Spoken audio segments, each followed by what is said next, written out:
territorial. Paula, bienvenida a la Gaceta Central, ¿cómo estás? Muchas gracias, Graciela, muchas gracias. Buen día. Bueno, el primer disparador, la primera pregunta que quiero hacerte tiene que ver cómo esta ola de frío expone, ¿no?, la desigualdad social y la precariedad que existe en las viviendas acá en Tucumán. Bueno, sí, la desigualdad lo que hace es exacerbar al máximo justamente las diferencias de acceso a las posibilidades de contar con buenas condiciones de vida dentro de la población. Y haces muy bien en consultar en relación a la desigualdad, porque muchos hablan de pobreza, y la pobreza es uno de los extremos de la desigualdad, porque nosotros no tenemos un país al que le falten recursos y por eso hay pobreza, sino que lo que tenemos es un país signado por la mala distribución de sus recursos. Claro. En ese sentido, los sectores que están en condiciones de pobreza, en el extremo vulnerable de la desigualdad, son los que más sufren y más descarnadamente todo tipo de eventos. Inundaciones, problemas ambientales, la pandemia. Recordemos que decíamos hay que quedarse en casa, pero las casas, las viviendas y los barrios de los sectores populares no eran lugares seguros para protegerse en materia de salud. Lo mismo que pasa ahora, ¿no? Claro. Se exacerba esto del frío con situaciones extremas como las personas en situación de calle, ¿no?, que son el extremo absoluto en el que están expuestos a la muerte. Vos me comentabas que en el Gran San Miguel de Tucumán hay aproximadamente más de 300 barrios populares, ¿no?, que son más de los que contabiliza el Registro Nacional de Barrios Populares. ¿Cómo describís la situación del déficit habitacional en Tucumán?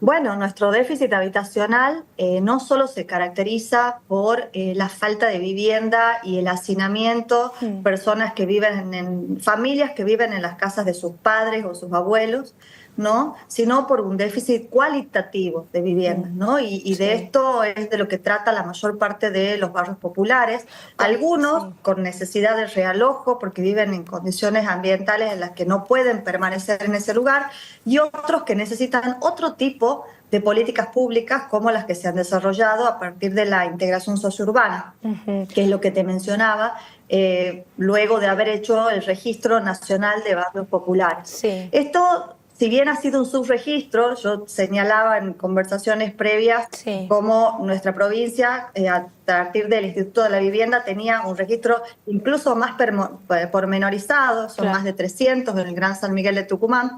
El registro lo que ha hecho ha sido visibilizar esto y poder enfocar ahí un tipo de política pública particular que es para la mejora tanto del espacio público, el equipamiento comunitario, como de las propias viviendas, ¿no? Y en este sentido son espacios que merecen, en primer lugar, una reactivación productiva y económica, ¿no? Porque la primer crítica, desde mi punto de vista desacertada, pero vamos a escucharla, ¿no?, en términos de, bueno, ¿por qué no tenemos trabajo y entonces cada uno resuelve sus necesidades? Bueno, la fuente de trabajo, la imposibilidad de acceder a un trabajo digno es la primer falta de acceso a condiciones de vida digna. Y desde ahí la imposibilidad de acceder al resto de las posibilidades que brinda hoy la sociedad para tener buenas condiciones de vida. Entre ellos, un buen lugar para habitar. Esto pasa en Argentina para más del 12% de la población, ¿no?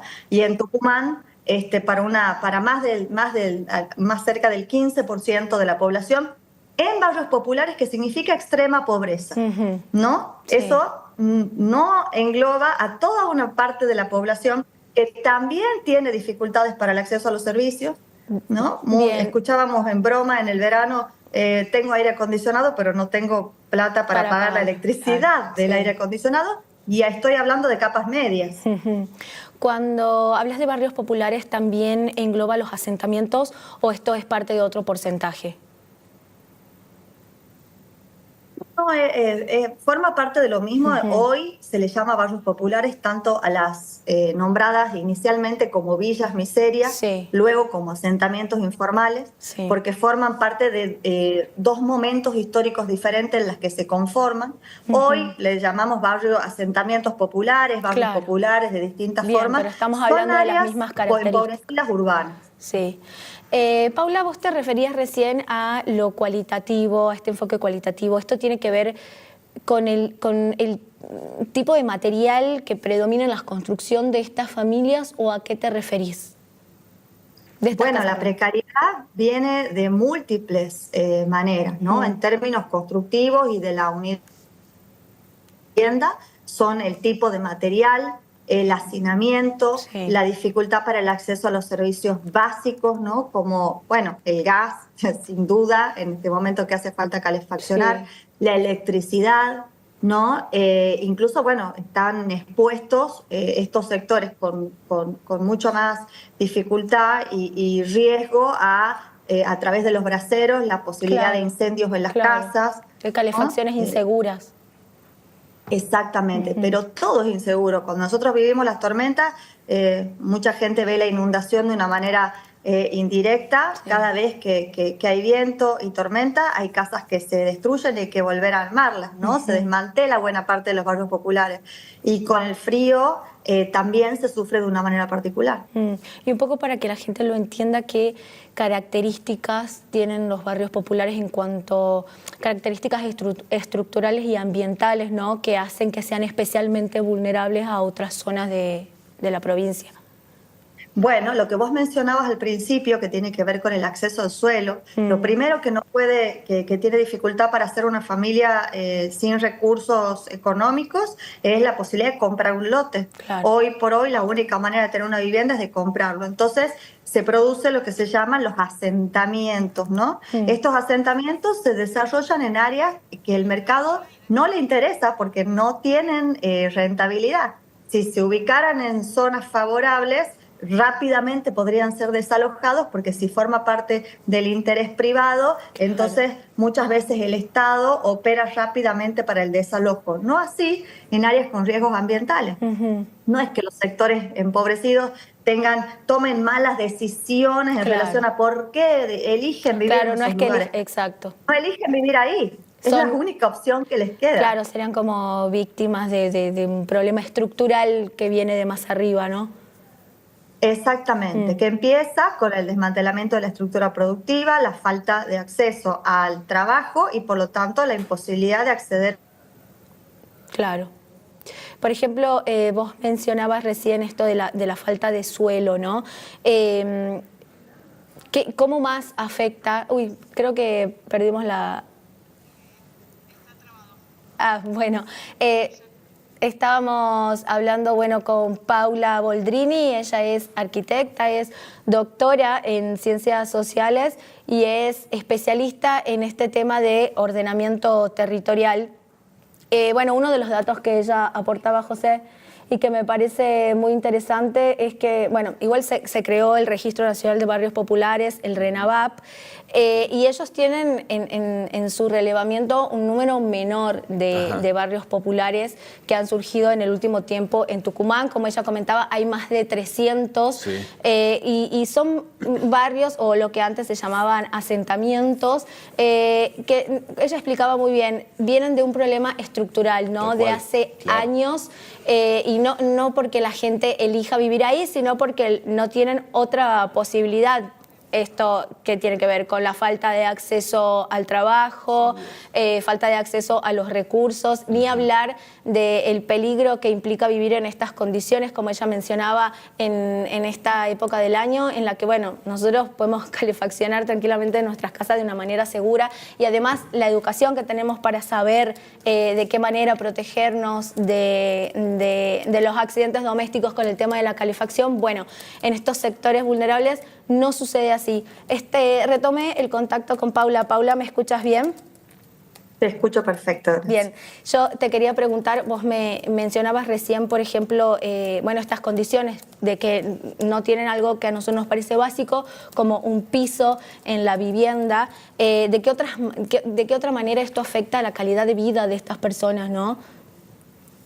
Bueno, está bien la pregunta porque de las maneras más básicas, el techo, ¿no?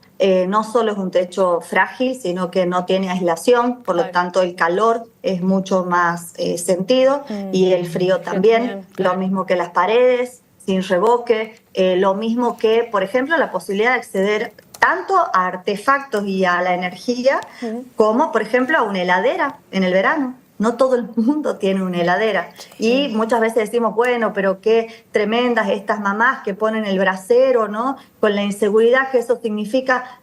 Bueno, en realidad no hay otra opción, ¿no? Entre la nada y el brasero, uno dice, bueno, hago un fuego, hago un fogón y de esa manera trato de calefaccionarme. Y cuando voy a dormir, ¿qué hago? ¿Lo apago?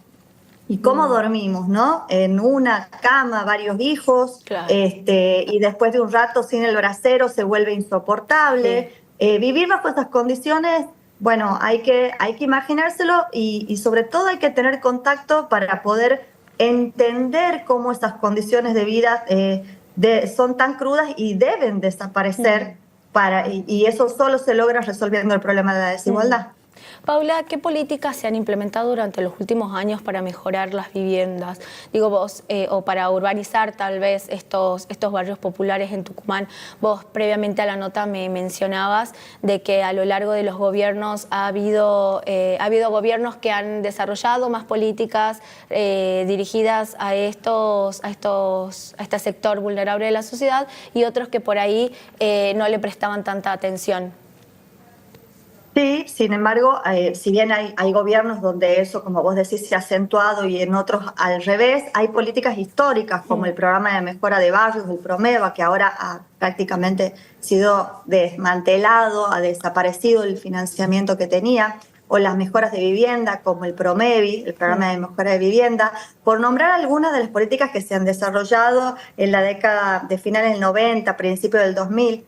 Pero en la última década se ha desarrollado una operatoria paradigmática a partir de la Secretaría de Integración Sociourbana a nivel nacional, ¿no? Y lo que tiene que ver con esta política es una visión compleja, abarcativa e integral en la que se busca justamente articular a la ciudad, a las áreas consolidadas con las áreas no consolidadas y vulnerables, ¿no? Entonces, lo que se busca es una mejora de cada una de las infraestructuras necesarias para lograr consolidar estas áreas. También las viviendas, habrán escuchado el programa Mi Pieza, dirigido fundamentalmente a las mujeres, que tantas jefas de familia hay desprotegidas, ¿no? Y sobre todo a partir de procesos de participación, en los que también iba acompañada de estructuras de mejora de corte productivo, ¿no? De inserción en materia laboral para después poder sostener estas mejoras a lo largo del tiempo. Entonces, esto no tiene tanto que ver con seguir construyendo más viviendas, sino mejorarlas a las que ya existen en estos barrios populares, o sea, mejorar la calidad de vida de ese sector. Exactamente, no es que no hagan falta viviendas nuevas, pero el déficit cualitativo de las viviendas que hoy existen, que tienen que regularizarse dominialmente para generar seguridad jurídica a las personas, alguien que no sabe si lo van a desalojar hoy o mañana, cuánto quiere invertir en ese lugar, sin embargo, mientras tanto no tiene otro espacio donde vivir, ¿no? Entonces, la seguridad jurídica y a partir de eso, la articulación productiva, que no solo tiene que ser en las ciudades, tiene que ser en el territorio completo, ¿no? Se ha alentado a este pensamiento de que las ciudades concentran fuentes de trabajo y eso no es cierto, y de esa manera se ha producido una descampesinización que ha sido tremendamente dolorosa para nuestro pueblo, porque toda la estructura productiva del campo se ha fragilizado, se ha vulnerado, familias cuya identidad formaba parte, ¿no? La identidad de las personas y de los grupos tiene que ver con las cosas que hacen, y las cosas que hacen es el trabajo, ¿no? Entonces, volver a una mirada no bucólica, sino productiva del territorio completo, del campo, y no solo la ciudad, y pensar esto que se llama ordenamiento territorial de una manera más completa, compleja, integral, y en ese sentido empezar por una estructura productiva que hoy mucho se habla del narcomenudeo y de toda una estructura delictiva que viene a reemplazar una estructura productiva que no existe, ¿no? Si el Estado genera esta estructura productiva, bueno, entonces otro tipo de actividades delictivas van a ir disminuyendo. Bien, hablábamos de los gobiernos nacionales, pero quiero traerlo un poco a lo local. ¿Qué tipo de políticas se deberían priorizar para mejorar realmente la calidad de vida de estos sectores? Bueno, creo que lo primero es algo que todavía no se hace de manera integral, que es los procesos de ordenamiento territorial. En este sentido, la identificación de todas las fuentes de trabajo que están invisibilizadas, que tiene que ver con las familias que siguen trabajando en una actividad que es doméstica, pero que puede, entrelazada con otras, generar circuitos de economía circular, social, que apoyadas por el Estado puedan generar una red productiva de gran escala, y que asociado a esto vaya una política de hábitat que no solo mejore vivienda, sino el espacio público y el equipamiento productivo para dar valor, agregado de valor, a las actividades que desarrollan las familias. ¿Y es posible pensar en un modelo de urbanismo que atienda tanto esta emergencia habitacional, pero que también esté relacionado con todo lo de la sustentabilidad ambiental?